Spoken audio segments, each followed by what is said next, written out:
Tonight, the latest developments demand your full attention because right now, as the February 18, 2026 sun bleeds orange across the Montecito Hills, the walls of Prince Harry and Meghan Markle's $14.2 million fortress are closing in tighter than ever.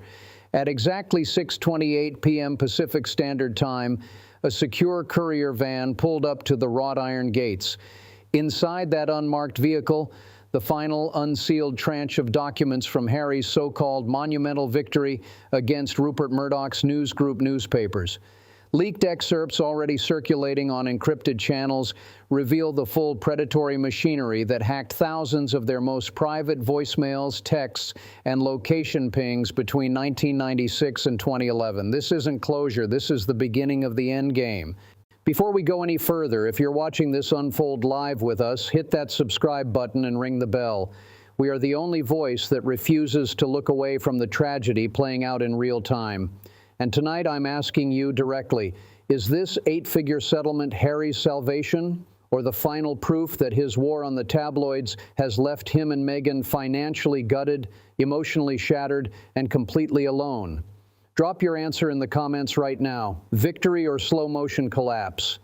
I read every single one. Let's walk through it hour by hour because the disaster is unfolding minute by minute. It began at 3:14 a.m. this morning. Sources inside the Montecito compound describe Harry, barefoot in gray sweatpants, pacing the 52-foot infinity pool. The Pacific below was ink black, the only sound his labored breathing and the slap of waves against the rocks 400 feet down. His phone lit up, a London number. His lead barrister, voice clipped and urgent. Harry, the final audit just dropped. NGN has wired the last tranche, $12.8 million total, including damages and their agreement to cover most of your legal fees. But the sealed appendix is worse than we feared. They had your Botswana trip with Meghan hacked in real time. Every whisper about the proposal, every argument, every intimate detail. Harry's knuckles turned bone white around the phone. He didn't speak for 47 seconds, just stared at the water as if it could swallow the truth. By 8:55 a.m., the courier had arrived. Meghan was in the $2.3 million renovated kitchen, still in silk robe, hair pulled back tight, reviewing the fresh pages spread across the marble island. Insiders say her hands were steady at first, then began to shake. One document listed 1,847 intercepted voicemails, including the exact moment Harry first said, "I love you," on their third date, the elephant outside the tent in Botswana, captured in a private investigator's notes. Another page detailed how the Sun's operatives had tracked Meghan's every move in Toronto before the relationship went public. Meghan allegedly whispered to Harry across the island, voice like cold steel, "They knew everything, and now the world will too if we don't contain this." The room fell into a silence so heavy the ocean waves sounded like accusations. At 11:47 a.m. came the financial autopsy delivered via video link from their forensic accountant in Los Angeles. The raw numbers are brutal. The $12.8 million settlement sounds enormous until you do the math. Harry and Meghan had already burned through $9.6 million in legal fees over the 6-year war, money they fronted themselves before NGN agreed to reimburse most of it. After taxes, currency conversion, and the shared payout with co-claimant Tom Watson, Harry's personal net is approximately $2.4 million. That's it. Meanwhile, their Montecito mortgage, security detail, and staff costs are running at a documented burn rate of $9,400 per day. Archewell's latest quarterly filing, leaked to us yesterday, shows donations down to $1.1 million this quarter, while overhead sits at $2.8 million. The settlement money already earmarked 62% for the next round of lawsuits, including the looming Associated Newspapers trial set to explode in open court on March 31st. One insider whispered, "They're not celebrating, they're liquidating." By 2:19 p.m., the Hollywood contrast hit like a gut punch. Harry's phone stayed eerily silent, no callbacks from the 3 major agents who used to orbit them. Sources in Beverly Hills confirm at least 4 studio executives have quietly removed the Sussexes from their 2026 shortlists, citing lawsuit fatigue. One producer allegedly told a colleague yesterday, "They win in court and lose everywhere else." Meanwhile, 5,400 miles away in London, the palace ice wall remains impenetrable. Palace logs obtained by our network show King Charles's private secretary noting the settlement at 7:03 a.m. GMT with a single marginal comment: "Another distraction, no engagement."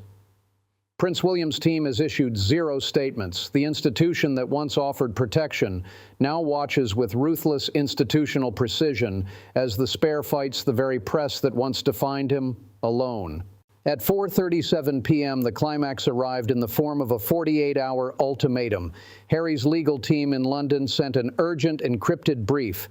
The Daily Mail publishers are demanding a response by Thursday midnight on whether Harry will drop the remaining claims or face cross-examination that could drag Meghan's name through fresh mud. Insiders described the scene in the Sussex's Home Office. Harry slumped in the leather chair that once belonged to a British Prime Minister, eyes bloodshot, staring at the screen. Meghan stood behind him, one hand on his shoulder, the other clenched into a fist. "We sign nothing that erases what they did to us," she reportedly said. But the numbers don't lie. Another $3.7 million in projected legal costs if they push forward. The sanctuary is bleeding cash at a rate that even an 8-figure check can't staunch for long. Let's be brutally clear about what these documents truly reveal. The apology from NGN was full and unequivocal. They admitted for the first time that the Sun itself, not just the defunct News of the World, deployed private investigators for unlawful surveillance. They apologized specifically for the serious intrusion into Harry's life and devastatingly into the private life of his late mother, Princess Diana. They acknowledged phone hacking, blagging, surveillance, and misuse of private information. Harry's team called it monumental, but in Montecito tonight it feels like ashes, because the very evidence that proves how predatory the British press was also proves how powerless Harry remains. The royals offered no public support, no quiet word of solidarity from Clarence House. The ice wall stands taller than ever. And here is the philosophical gut check no one wants to say out loud. Was it worth it? Harry walked away from the only institution that could have shielded him and his family from exactly this nightmare. He traded crowns for courtrooms, duty for damages, and now finds himself 40 years old, 2 children deep into California exile, watching the last of his war chest evaporate into the same legal black hole that once promised justice. Meghan's Netflix projects are on life support. Archewell is rebranding for the 3rd time in 18 months. The Hollywood doors that once swung open are now slamming shut, and the one thing they wanted most, privacy, has been stripped bare by the very process meant to protect it. This is the tragedy in real time. A man who once flew Apache helicopters now paces infinity pools waiting for courier vans. A woman who once commanded red carpets now studies balance sheets at kitchen islands. 2 children growing up behind 24/7 armed guards because the world their parents fought refuses to forget. The end game is here. The 48-hour clock is ticking. The money is already spoken for. The family remains frozen out, and the Pacific keeps crashing against the cliffs below, indifferent to titles, to settlements, to apologies that arrive years too late.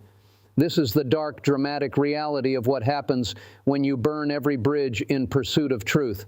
Stay tuned. The next 72 hours will decide everything. Hit like if you're with us, subscribe if you want the unfiltered truth, and I'll see you in the next update, because believe me, there will be one.